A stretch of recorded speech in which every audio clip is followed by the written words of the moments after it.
Welcome to 5 Minutes in the Word, a daily devotional in the Word of God. So, Logan, the Psalms are remarkable for a number of reasons. Usually encouraging in terms of, well, your enemy may be against you, but God's going to be for you, that kind of thing. But you get to a psalm like 52 and kind of get a mixture here. Yeah, you really do. So let me read that, and then maybe you'll give us some thoughts. Why do you boast in evil, O mighty man? The goodness of God endures continually. Your tongue devises destruction like a sharp razor working deceitfully.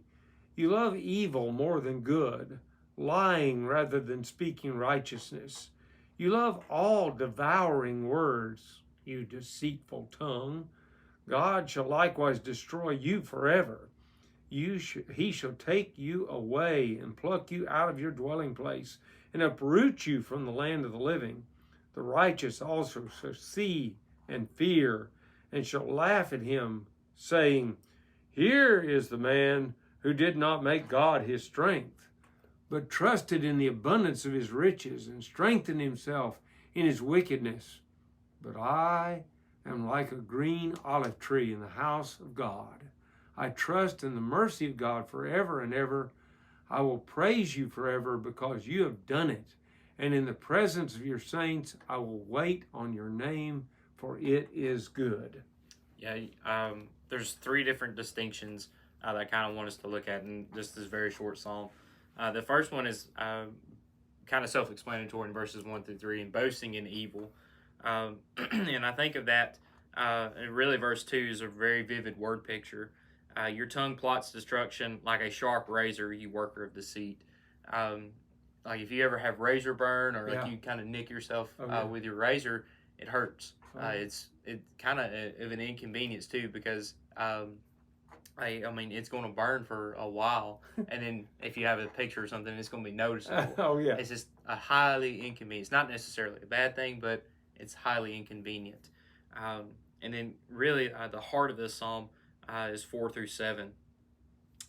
You love all word, or all word, or you love all words that devour, O deceitful tongue. And I'm gonna stop right there just for a second, because the tongue plays a lot, or has a big role in this psalm actually. it does. Because we have to understand that our tongue is a very powerful member of the body. It is. In James chapter 3, verses 1 through 5, James talks about that and how the tongue ought to be tamed. Starting in verse 1, not many of you should become teachers, my brothers, for you know that we who teach will be judged with greater strictness. And now, really, just right there, you can see that the influence of a teacher is great. It is. And that's a big deal if you're going to become a teacher. But continuing on, verse 2, for we all stumble in many ways. And if anyone does not stumble in what he says, he is a perfect man, able also to bridle his whole body. Verse 3, if we put bits into the mouths of horses so that they obey us, we guide their whole bodies as well. Look at the ships also. Though they are so large and driven by strong winds, they are guided by a very small rudder, wherever the will of the pilot directs. So also the tongue is a small member, yet it boasts of great things. And because of its ability to boast in great things, make sure that those great things are great things, not greatly evil. Because 5 through 7 shows if we don't boast in those great things, or if we boast in evil things, then I'd like to picture maybe a gardener kind of weeding out the flower garden. And that's what God's going to do. He's going to pluck the weeds out of his flower garden, his chosen elect there. And then finally, verses 8 and 9.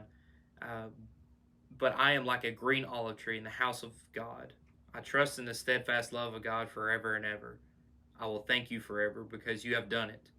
I will wait for your name, for it is good in the presence of the godly.